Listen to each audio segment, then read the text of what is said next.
Thanks, Rob.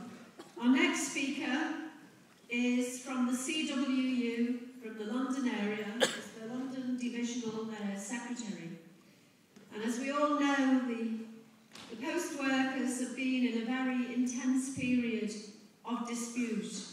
And for a while, it looked as though they were about to embark on a really big confrontation. And then last week we had the announcement from Barber. And so we're not quite sure what exactly is going on.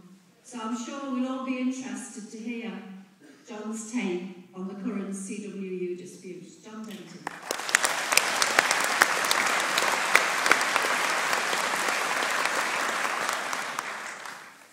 Morning, colleagues. Afternoon, colleagues. It's really nice to be given a chance to explain the situation we're in, and it's really good to be able to say thank you to an organisation like yours, which has given us solidarity, arranged meetings, organised collections, visited our picket lines, and been there and displayed working class solidarity. And to echo the words of my colleagues, if that is a throwback to the 70s, well, I'd rather be in the 70s. I'm really sick and tired of 30 years.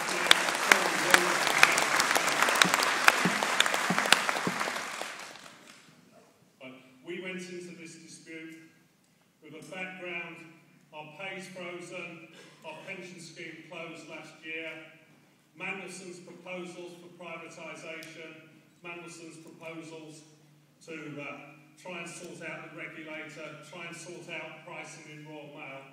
All these things designed to screw down the terms and conditions of the workers in Royal Mail.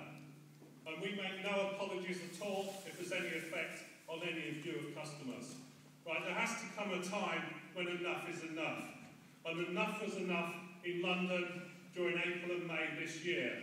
147 of our offices had had changes imposed on them by a management not working to provide a public service, but working to a budget dictated by Gordon Brown, working to a budget dictated by Gordon Brown on the back of the obscene bonuses they were paying themselves for achieving those targets. And we decided in London that we ballot every office where those changes have been made, and we ballot every office individually, and we won every one of those ballots with a 10-to-1 letter.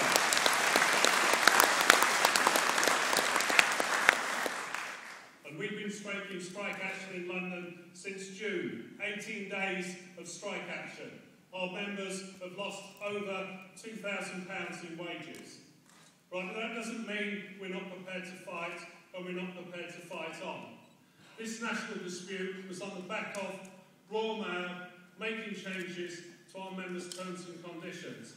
It meant you'd be working harder, not bringing in new machinery to make the job easier, making people work physically harder. They only want to bring in the new machinery when they can bring it in to take away night shifts, to take away full-time jobs, and to take away deliveries, which in a lot of the country still take part in the morning. Their plans for machinery are when the machines come in, the jobs will be part-time, and the last letter will be at 3 p.m. in the afternoon. Now, we've stood up to that. We've stood to fought to keep Royal Mail a public service. But very important for us, we've kept it as an industry, and this document, I was really surprised when I read this, to be sure. I'd heard what Brendan Barber had said. It was basically, we've stopped striking and they've agreed to talk to us. But this document has got written down in it that Royal Mail accept the role of the CWU in every workplace.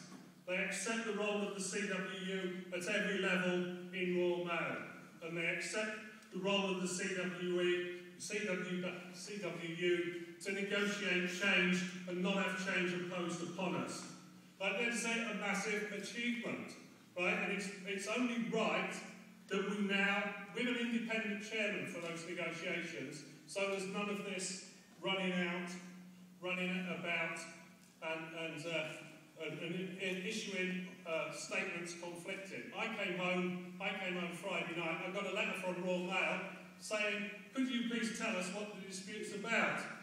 But that letter had been delayed, obviously, because there's 14 pages there of what the dispute was about, and 14 pages of where Royal Mail have had to capitulate on every issue. At the beginning, they said some weren't even things they were prepared to talk about. They said the union was making demands. One of those demands was, can we talk about pay? Pay? That's nothing to do with you. Your workers, you'll get paid what you're told. Then they complained that we were having strikes spread over a few days to maximise the impact of those strikes and minimise the effect on our members' pockets. Well, we're not all numbskulls, Royal Mail. We're not bloody total idiots. And it's that contempt for working people which we've shown with the support of you and others, that when we fight, and when we fight united, we can win. We're rolling them back. We've still got to sort things out. We've still got to get the government to take responsibility for our pensions. We've still got to get Royal Mail to accept that people are entitled to decent earnings in Royal Mail. And people want full-time jobs. They don't want all part-time jobs. I know there's a place for some part-time jobs, but where people want full-time jobs, there will be full-time jobs, and they've had to accept that as well, that the jobs will be primarily full-time, where their plan was for the jobs to be primarily part-time.